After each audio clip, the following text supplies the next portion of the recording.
Final notice, Mr. Marcus. The truck is a violation of community appearance rules. You have 72 hours to remove it from the property, or we will have it towed and taken away. Have a wonderful day. That's what Karen, the HOA President, said to me. She didn't shout. That would have been better. Instead, she used a cold, polite voice. It sounded fake and mean, like she was talking to a servant. She stood on the perfect, clean sidewalk, holding her clipboard. Her white pantsuit was so bright it hurt my eyes. And the violation she was referring to? That was my truck. My old F-350. It's the one I'd driven for years as an ice road trucker up in Alaska. It's got massive military-grade tires. It's got a heavy-duty winch. It's not pretty, but it's a tool. A lifeline. To her, it was just an ugly monstrosity. A blight on her perfect suburban street. That final notice was just the end of a long, ridiculous battle. She'd spent months fining me thousands of dollars. She'd sent threatening letters from the HOA's lawyers. And I'd calmly told her every single time I wasn't moving it. I guess she thought that 72-hour threat was her big victory. But she didn't know what was coming. Just 2 days later, the storm of the century hit. The rain came down so hard it was like a solid wall of water. And then, the nearby hill gave way. A massive mudslide crashed down, completely burying the only road in and out of our neighborhood. Boulders, mud, fallen trees. We were all trapped. And that's when the panicked 911 call came from her house. Her own child was having a severe medical emergency. But the ambulance couldn't get through. They were helpless.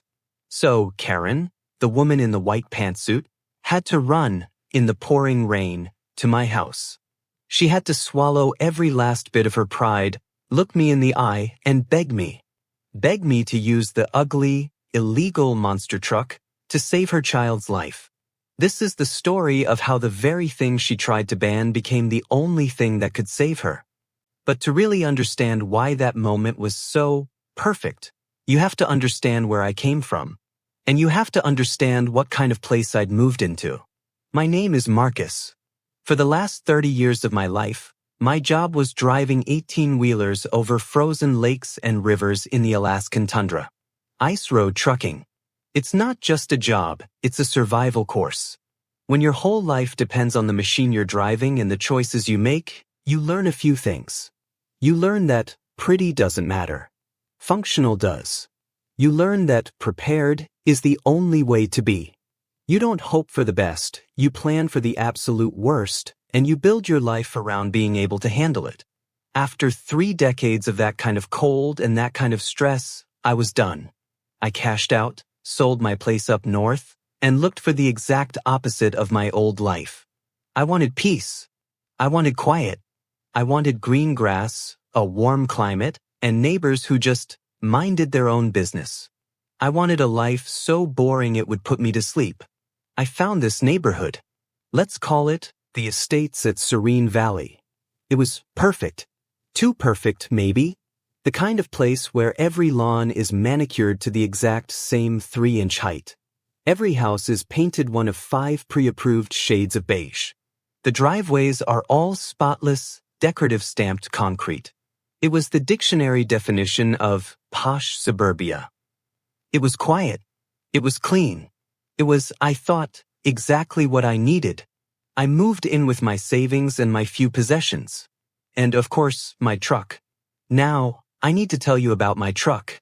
She's an old Ford 350, but she's unique. She's the truck I built with my own hands to be my get-home vehicle in Alaska. The frame is reinforced steel. The engine is a 7.3-liter diesel that I've personally rebuilt and tuned. It doesn't purr, it rumbles. The suspension has a 6-inch lift, not for looks, but to clear ice chunks and snowdrifts. The tires are military-grade 40-inch monsters, the kind they put on light armored vehicles. They're designed to drive on flat. The front bumper is a solid slab of steel, and mounted on it is a 20,000-pound winch. That truck had pulled me out of a frozen river. It had towed a fully loaded semi out of a blizzard. It was loud. It was oily. It was covered in old scratches and dings, every one of which had a story. It was, in my eyes, the most beautiful and reliable thing I owned. It was my lifeline. It was my one tool that I prayed I'd never need again, but would never, ever get rid of. You can take the man out of the Arctic, but you can't take the be prepared mindset out of the man. I'd been in the new house for exactly 1 day when I met her. Karen. She wasn't just the HOA president. She was the queen of the beige. She was a woman in her late 40s who wore crisp, white pantsuits, carried a clipboard like it was a scepter, and patrolled the sidewalks like a general reviewing her troops. She didn't walk, she marched. And she wasn't looking at the pretty flowers or enjoying the day. She was scanning, hunting, looking for violations. A trash can left out 10 minutes past the 9 a.m. deadline. A garden gnome that wasn't on the approved lawn decor list. A patch of grass that dared to be 3¼ inches tall. This neighborhood was her kingdom, and that clipboard was her law. She saw my truck parked in my own driveway, and she just stopped.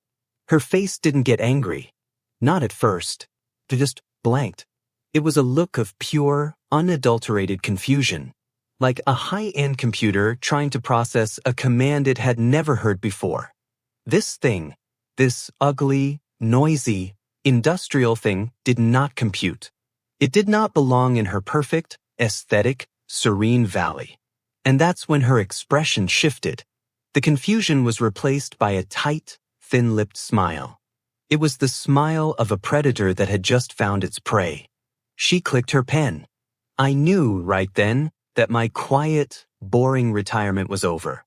That's the kind of neighborhood it was. The kind where rules about appearances were more important than, well, anything else. It's the dark side of a perfect community. Which brings me to a question. I know I'm not alone in this. Let me know in the comments below, what's the single most ridiculous, petty, power-tripping HOA rule you've ever had to deal with? I have a feeling I'm about to share a story that will top a lot of them. The very next day, the first letter appeared. It was a courtesy warning.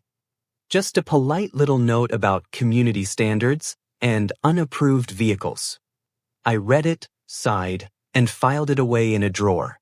I'd dealt with worse things than a piece of paper. I thought, maybe she'll just get tired. I was wrong. I had severely underestimated just how much time this woman had on her hands and just how much she hated my truck. I was wrong.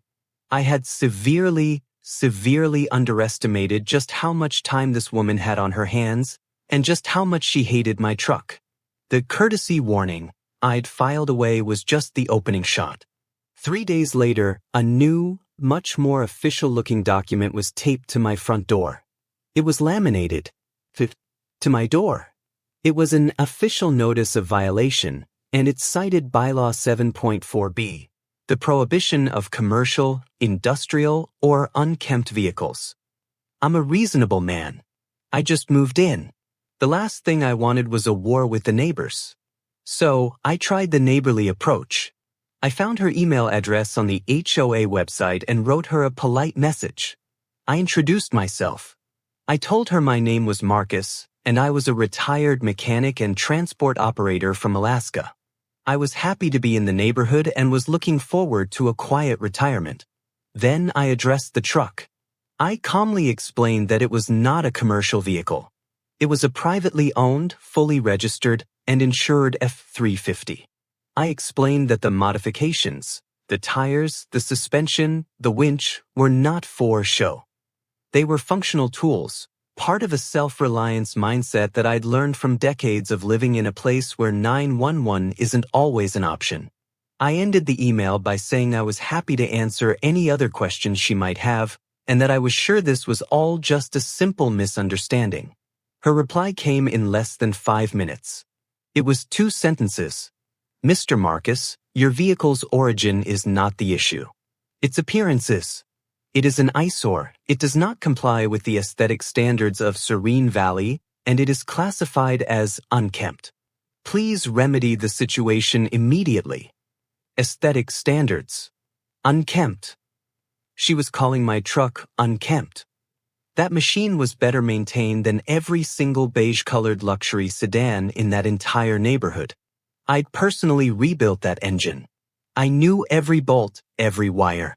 The scratches she saw weren't from neglect. They were from a life of use. This wasn't about a rule. This was about her taste. And she was trying to make her taste the law. That's when the fines started. The first one was $100. Violation 7.4b. I didn't pay it. A week later, another envelope. This one was bright red. Second notice, violation 7.4b. Fine, $200. I didn't pay that one either. I wasn't going to be bullied. The fines kept doubling. By the end of the first month, I had a stack of threatening letters on my kitchen counter totaling over $1,500. I started to feel the social chill. Neighbors who had given me a polite wave when I first moved in now seemed to find their driveways fascinating whenever I was outside. They'd see me checking my mail and suddenly turn to inspect a patch of perfectly green grass. Karen had obviously been at work, painting me as the problem neighbor. The disrespectful outsider who was single-handedly dragging down their precious property values with my ugly truck. Then the certified letter arrived. The kind you have to sign for at the post office. This one wasn't from Karen. It was from the HOA's law firm. It was a formal cease and desist. It was 10 pages of legal nonsense, but the message was clear. It listed my accrued fines, which were now, with legal fees, over $3,000. It stated that if I did not cure the violation, that's the phrase they used, cure the violation, within 10 business days, the HOA would explore all legal remedies. They were threatening to put a lien on my house. A lien. Over a truck. In my own driveway. This woman wasn't just a busybody. She was a tyrant. She was using the neighborhood's money to fund her personal vendetta against my property. I'd stared down blizzards that could freeze a man solid in 10 minutes. I'd changed tires at 40 below zero with wolves howling in the distance. I was not going to be intimidated by a lawyer's letter. I sat down and wrote my own reply. This time, I sent it directly to the lawyer, and I copied Karen and the entire HOA board. I kept my tone perfectly calm, perfectly professional. I pointed them to their own bylaws.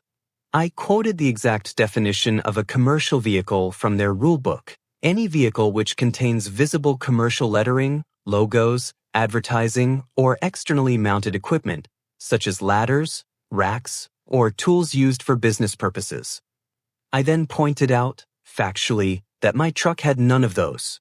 It was a private utility vehicle.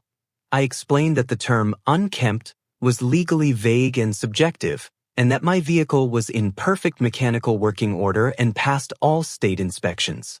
I respectfully stated that the fines were illegitimate and I would not be paying them. I finished by saying that any attempt to place a lien on my property would be met with a swift and very public countersuit for harassment and selective enforcement. That was like kicking a hornet's nest. A week later, a notice was posted on every door in the neighborhood. A mandatory HOA meeting was being held at the community clubhouse. And the top item on the agenda? Discussion and vote on bylaw violation at 124 Willow Creek Lane. That was my address. She wasn't just going to fight me. She was going to try and humiliate me publicly. She was going to rally the entire neighborhood against me and my ugly truck. The night of the meeting, I walked into the clubhouse. It was a scene. The room was packed. Maybe 50 of my new neighbors, all sitting in perfect, quiet rows of folding chairs. They all looked vaguely uncomfortable, like students waiting for the principal. At the front of the room, Karen sat at a long table. She was flanked by 2 other board members, a nervous-looking man and a woman who wouldn't make eye contact with anyone. Karen, of course, was in her element. She had a projector. She had a laser pointer. She called the meeting to order, her voice echoing with false, booming cheerfulness. "Thank you all for coming. As you know," she began, "we on the board work very hard to protect the investment we've all made in this community. We work to maintain the character of Serene Valley. She clicked a button. A picture of my house flashed onto the projector screen, but it was zoomed in tight right on my truck. The room took a collective, quiet breath. Karen picked up her laser pointer. "This vehicle," she said, the word vehicle dripping with disgust, "has been parked at 124 Willow Creek Lane for over a month, in clear and hostile violation of our community standards." The red dot of the laser pointer circled one of my tires. "These are not approved tires. They are industrial. They belong on a construction site." The dot moved to my front bumper. "This is an industrial winch. It is an eyesore and implies commercial use." The dot circled a small, faded scratch on the fender. A scratch I got pulling a family's car out of a ditch in a snowstorm. "The vehicle is, as defined by our bylaws, unkempt. It is an embarrassment. It is ugly." She went on like this for 10 minutes. She never said my name. I was just the resident. She painted me as a selfish, defiant, disrespectful outsider who was single-handedly destroying the peaceful, aesthetic life they had all worked so hard to build. And the entire time, my neighbors just stared. No one spoke. No one defended me. She finally finished her little presentation, her face flushed with a look of pure, self-righteous victory. "The board is prepared to vote tonight on levying all accumulated fines and authorizing our legal counsel to pursue all necessary actions, including foreclosure, to cure this violation. But first, are there any comments?" Her eyes, cold and triumphant, locked right onto mine. This was my public shaming. This was the moment she'd been waiting for. The room was dead silent. I stood up. I could feel 50 pairs of eyes snap onto me. "Good evening," I said. My voice was calm level. It carried easily in the quiet room. "My name is Marcus, and I'm the resident at 124 Willow Creek." I looked right at Karen. "Karen, you and I have corresponded about this. I've also corresponded with your lawyer. I will say to all of you, my neighbors, exactly what I said to them." I took a breath. That truck is not a commercial vehicle. It's a private utility vehicle. It is fully insured, fully registered, and perfectly legal. It is not unkempt. It is one of the most reliable machines you will ever see. It is also the tool that kept me and many other people alive for 30 years in the Arctic. It's not an eyesore. It's a piece of safety equipment. Karen's polite mask didn't just slip. It shattered. Her face turned a deep, splotchy red. Her knuckles were white as she gripped her laser pointer. "This is not the Arctic, Mr. Marcus," she snapped, her voice suddenly high and shrill. "This is Serene Valley. We don't need utility here. We have standards. We have aesthetics. Your truck is noisy, it's ugly, and it is bringing down our property values. You are selfish. You are in violation, and you will comply." The room was stunned. She was practically shaking. My neighbors looked at their laps, at the ceiling, anywhere but at her or me.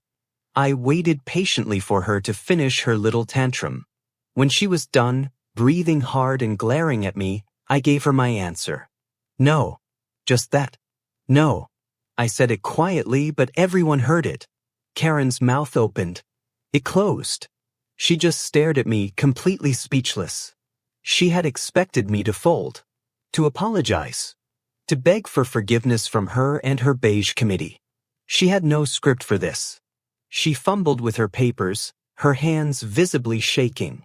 She looked to her fellow board members, but they were pretending to be invisible. She had lost control, and she knew it. Finally, she found her voice. This is unacceptable. The board will vote." She all but shrieked, all in favor of authorizing legal action against violations 7.4b? She and the two nervous wrecks beside her all raised their hands. "The motion passes," she whispered, her voice hoarse with rage. The meeting fell apart after that. People just wanted to leave. As I was walking toward the door, Karen stormed up to me. Her face was pale now, and her eyes were filled with a kind of cold hatred I hadn't seen since I faced down a cornered wolf. She got right in my face, close enough that I could smell her expensive, chemical-smelling perfume. She didn't shout this time. Her voice was a low, vicious hiss. No more fake politeness. This isn't over. You think you're tough? You think you're above my rules? You're not. I've already spoken to our attorney. I've spoken to a tow company. She poked a finger at my chest. This is your final notice, Mr. Marcus. You have 72 hours. You will remove that thing from our neighborhood, or my next call will be to have it impounded. I will have it gone. I just looked down at her. I didn't say a word. I didn't have to. I just turned and walked out of the clubhouse, leaving her shaking with fury under the fluorescent lights. I knew a threat when I heard one. But as I walked home, I looked up at the sky. The clouds were getting dark. Very dark. And the wind was starting to pick up. She'd given me 72 hours. As it turned out, none of us had that much time. She'd given me 72 hours. As it turned out, none of us had that much time. That same night, the sky just opened up. I'm from Alaska. I've seen storms that can dump 4 feet of snow in an afternoon. I've felt wind that can peel the siding off a house. This was different. This was water. It started just after midnight.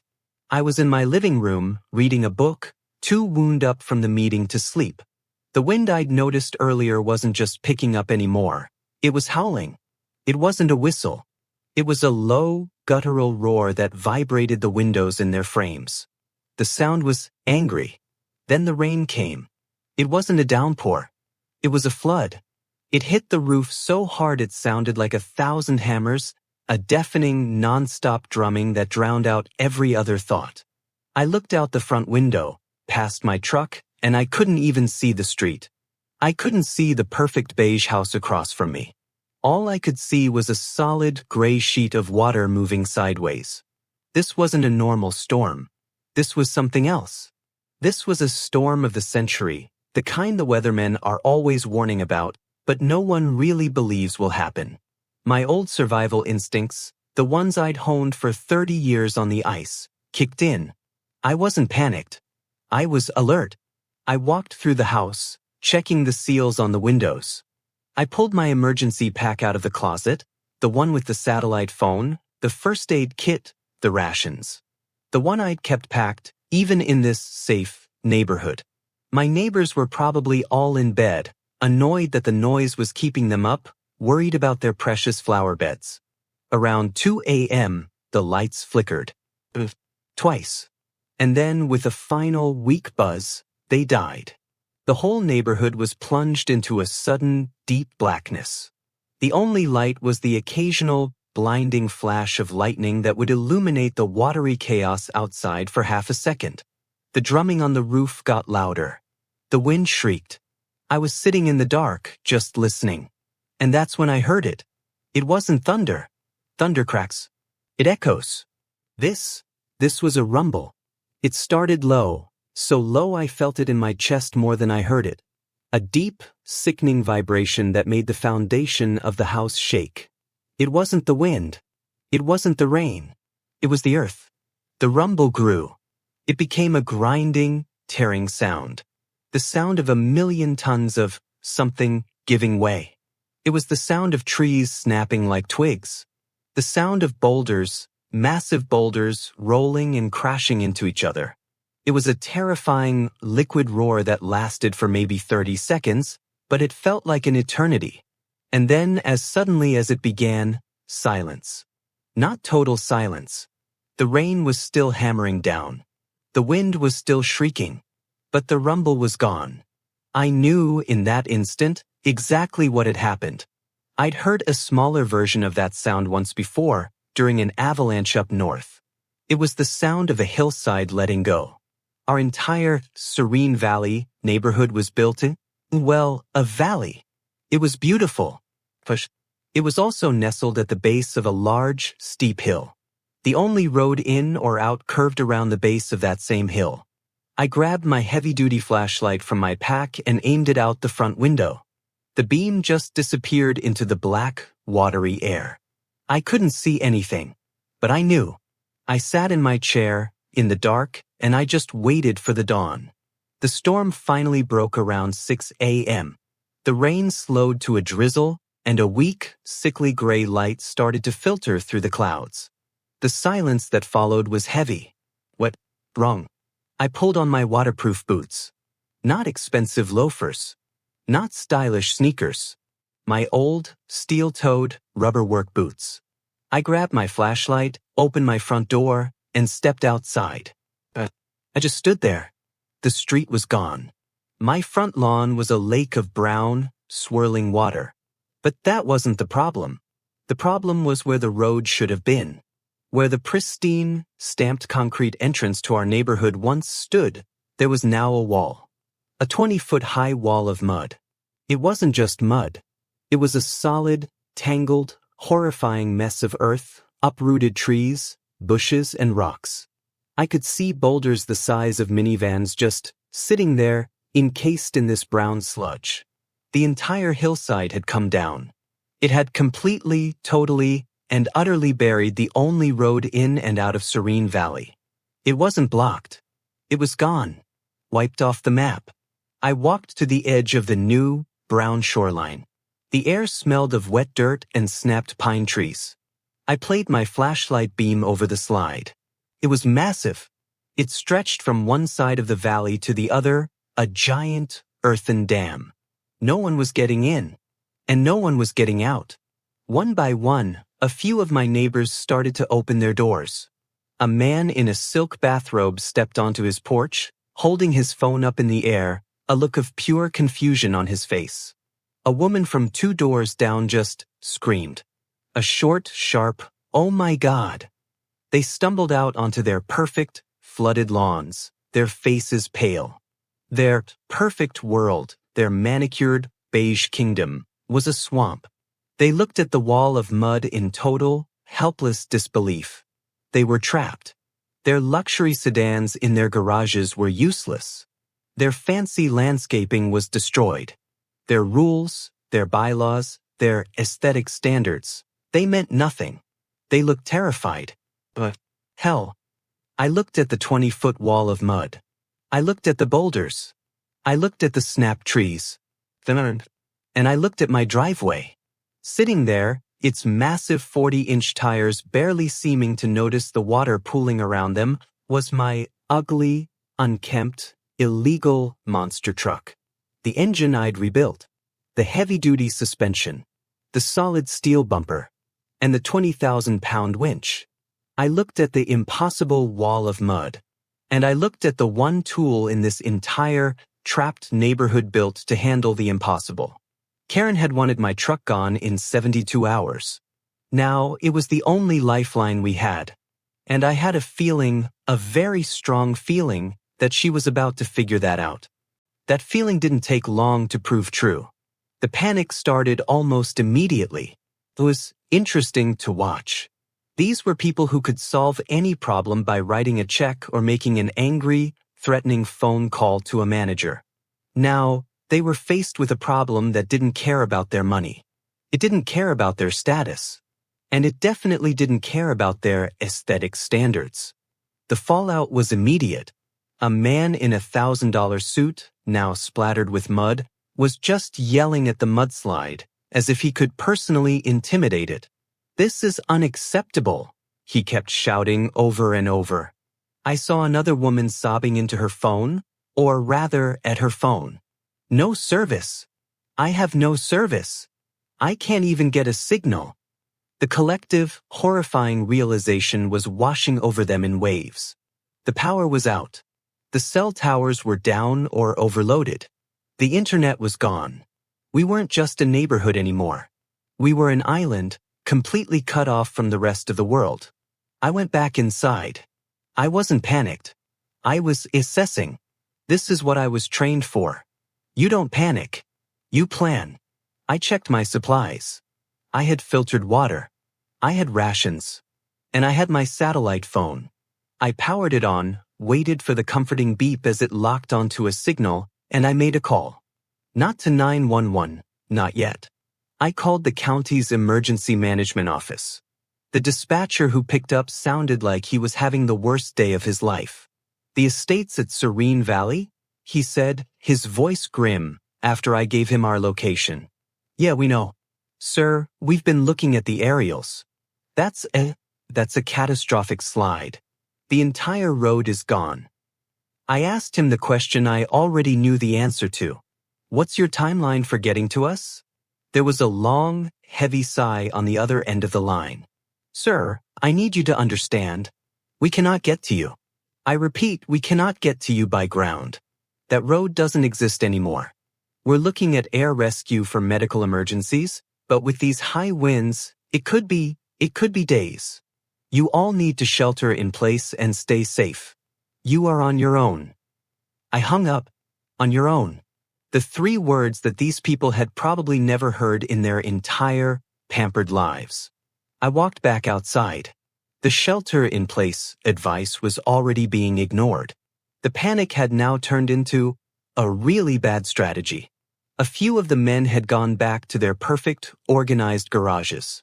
They returned with what they had. A few of them had shiny, brand-new snow shovels. Snow shovels. For a 20-foot wall of mud and rock. One man, the one who had been yelling, had a small electric leaf blower. He was aiming it at the base of the mudslide as if he could puff it away. It was honestly pathetic. We have to dig, one of them shouted, trying to sound like a leader. If we all work together, we can dig a path. I watched this little group of 5 or 6 finance managers and lawyers start digging. They were throwing handfuls of mud against a 100-yard wide wall of earth and rock. They were trying to empty the ocean with a teaspoon. I just stood there, arms crossed, watching them. They were making absolutely zero progress. They were just getting themselves and their expensive clothes covered in filth. They were trying to solve an avalanche with garden tools. I was about to go inside and make some coffee on my camp stove when I heard a new sound. It wasn't the wind, and it wasn't the pathetic splashing of the shovels. It was a scream, a real scream, a sound of pure animal terror. It was coming from Karen's house, the largest, most perfect beige house on the entire street. All the digging stopped. Every head turned. The front door of Karen's house flew open, and there she was. This wasn't the calm, cold queen of the HOA. Her crisp white pantsuit was gone. She was in a silk bathrobe, her perfect hair matted to her head from the rain. Her face, I'd never seen a color like it. It was a ghastly, pale white, blotched with red. Help, she shrieked, her voice cracking. Somebody help me. It's my son. He fell down the stairs in the dark. He's not breathing right. I think he hit his head. I need an ambulance. She was holding her own smartphone, frantically stabbing at the screen. Why won't it call? I can't get a signal. Somebody call 911. Now. The man with the snow shovel just stared at her, his shoulders slumped in defeat. There's no service, Karen. We're trapped. We can't call anyone. And oh, she screamed. She ran back inside, slamming the door. A minute later, we could all hear her. Her house, unlike most, must have still had an old-fashioned copper landline. Her voice was so high and hysterical, we could hear it clearly across the street. I don't care. Send someone. I am the president of the Homeowners Association. My child needs a hospital. There was a long, terrible pause. And then a wail. A sound I never want to hear again. It was the sound of a human being finally hitting a wall they couldn't fine, or sue, or intimidate. She stumbled back out onto her porch, the phone receiver still clutched in her hand, the long cord trailing behind her. She looked at the small crowd of her neighbors. Her eyes were wide and blank. They said, she stammered, shaking. They said they can't come. They said the road is gone. They said they can't help us. She dropped the phone. It just dangled by its cord, swinging back and forth. All that power, all that authority, all those rules and fines, and they were useless. Her child was in serious trouble, and the perfect world she had built, the world that was supposed to protect her, had just told her no. She scanned the faces of her helpless neighbors. The men with the useless shovels. the women crying on the curb. They all just stared back, as hopeless as she was. And then, her eyes, they moved. They scanned past her neighbors, past the flooded lawns, and they locked right onto me. I hadn't moved. I was just standing on my porch, watching. And she saw me. And then her eyes moved past me, to my driveway, to the ugly, unkempt, illegal thing parked in it. The realization, the horrible, ironic realization, washed over her face. And I knew what was coming next. And for a second, she just stood there, frozen. I could practically see the war going on in her head. I could see the gears grinding. Her absolute, seething hatred for me and my truck, fighting against the blind, animal panic of a mother whose child was in danger. Her pride was a physical thing. I could see it. It was the only thing holding her up. And then it just shattered. Her face crumpled. The last bit of the HOA President evaporated. She wasn't Karen anymore. She was just a terrified woman in a bathrobe, staring at her only hope. She took one step off her porch, then another. She started to walk, then stumbled, then broke into a full, desperate, sloppy run. She didn't use the pristine, beige sidewalk. She ran straight across her flooded lawn, splashing through the muddy water, her silk bathrobe flapping, her bare feet sinking into the filth. She ran straight to my house. She didn't use the doorbell. She slammed her wet, muddy fists on my front door. Bang, bang, bang. It was a frantic, desperate, primal sound. Bang, bang, bang. Please, please help me. I know you're in there. Marcus, please. I let her bang one more time. Just one. Then, slowly I opened the door. I stood there. I was dry. I was in my work clothes and my boots. I held a hot cup of coffee in my hand. She was a mess. She was drenched. She was shivering. Mud was splattered up her legs and on her face. Her eyes were red and wide with panic, tears streaming down her cheeks, mixing with the rain and the dirt. She looked broken. Please. She sobbed. She was breathing so hard she could barely get the words out. This is hurt. The 911. They said they can't come. They can't get through. I just looked at her. I didn't say a word. I just waited. She knew what she had to do. She knew what she had to ask. And it was killing her. She choked on the word. I need you. I need your, sir. She couldn't say it. She couldn't say truck. I just kept looking at her. My face was calm. I took a slow sip of my coffee. I need your truck, she finally wailed, the word bursting out of her like a confession. That thing. Your truck. It's the only one. It's the only one that can make it. Please. Please, you have to help me. You have to save my son. She was openly sobbing now, holding her muddy hands together like she was praying. The great, powerful Karen. The queen of the beige. Reduced to a begging, muddy, hysterical wreck on my doorstep. Begging me to use the very thing she had tried to have towed and impounded just 36 hours ago. This was the moment. The sweet, perfect, karmic payoff. All the fines. All the letters. The threats. The public humiliation at the HOA meeting. All of it led to this. Her at my feet. Me with all the power. And I let the silence hang in the air. I let it sit there for a good, long 10 seconds. I let her feel the full weight of the universe, the full, crushing, beautiful irony of it. I looked past her at the wall of mud.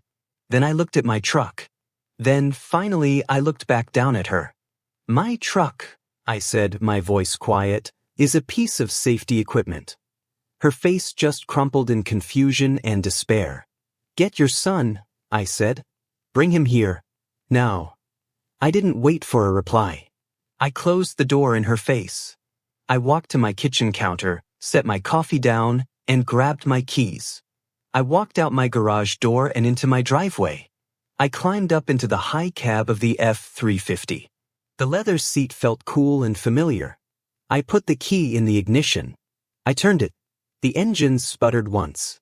The glow plugs warmed up. And then, with a sound that shook the entire neighborhood, the 7.3-liter diesel engine roared to life. It wasn't a purr like their Teslas and BMWs. It was a deep, throaty, angry rumble. A promise of raw, functional power. I flipped on the massive LED light bar on the roof.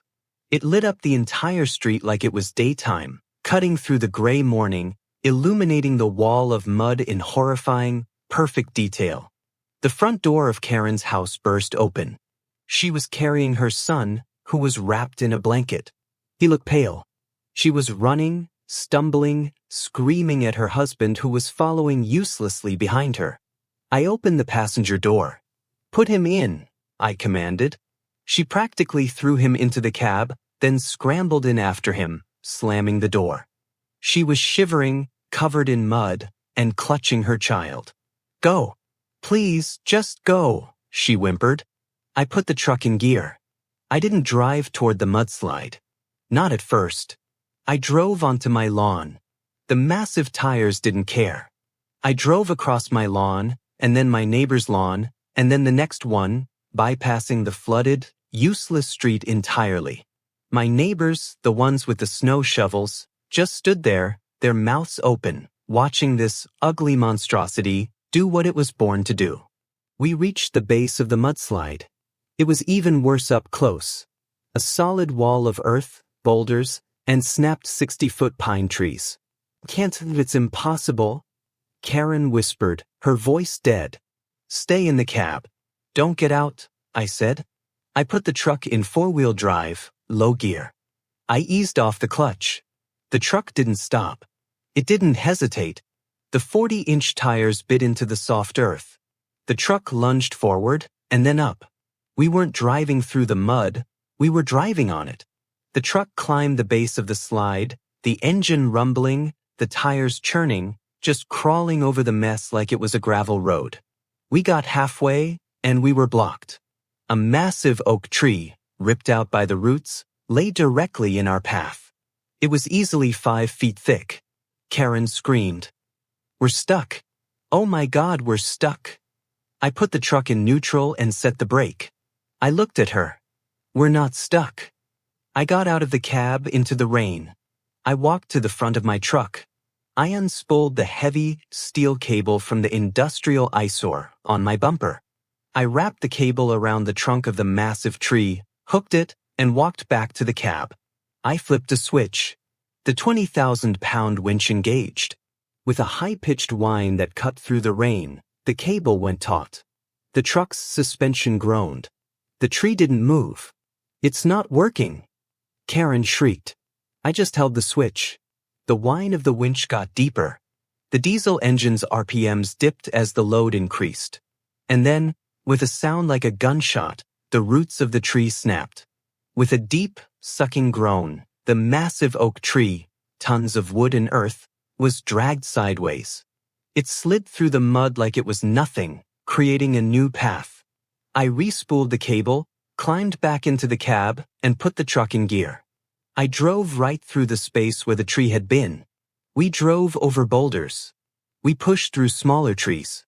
We churned through mud that would have swallowed a normal car whole. For 5 agonizing, bone-jarring minutes, that ugly truck did its job. And then, we were through. We were on the other side, on the clear, paved, dry road. And waiting there, their lights flashing, were the paramedics. An ambulance and a fire truck stopped cold by the slide, helpless. I drove right up to them and stopped. A paramedic ran to the passenger door and pulled it open. How did you?" he started. "He's got a head injury. He fell down the stairs," I said, cutting him off. They pulled Karen's son out on a stretcher. Karen herself just fell out of the truck. She collapsed onto the asphalt, a sobbing, muddy heap in a silk bathrobe. The paramedics loaded her son into the ambulance. One of them helped Karen to her feet. She just stood there, shaking, watching them close the doors. The ambulance wailed, turned around, and sped off toward the hospital. It was over. I put the truck in reverse. "Wait!" I stopped. Karen was standing there in the middle of the road. She looked at me, her face just empty. All the hate, all the arrogance, all the self-righteousness, it was all gone. Washed away. She stammered. You saved him. I just looked down at her from the high cab of my truck. Your truck? I know, I said. My voice was quiet. I know what it can do. That's why I have it. I didn't wait for her to say thank you. I didn't need her to. Seeing her like this, that was enough. I put the truck in gear. I drove back onto the mudslide, back over the path I'd created. And I drove back to my house, leaving her standing alone on the other side, finally, blessedly quiet. I drove back over the mudslide, back over the path I'd created. And I drove back to my house, leaving her standing alone on the other side, finally, blessedly quiet. When I rumbled back into the neighborhood, my neighbors were still standing outside. The men with the useless snow shovels, the women who had been crying. They just watched me. Their faces weren't terrified anymore. They were stunned. I saw the man who had been yelling at the mudslide just sort of lower his head and nod. It was a clear sign of respect. I didn't stop to talk.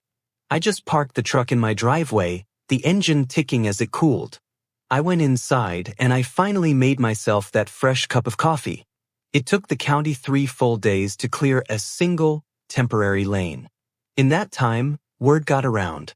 Karen's son had a severe concussion and a broken arm, but because they'd gotten him to the hospital so quickly, he was going to make a full recovery. The entire atmosphere of the neighborhood had changed. The people who used to avoid eye contact? They now gave me a wave. A few even stopped by to say, thank you, looking embarrassed but sincere. The next scheduled HOA meeting a week later was one for the books. The clubhouse was packed again. But this time, the energy was totally different. It wasn't a trial. It felt more like a sentencing. Karen was there. She wasn't at the front table.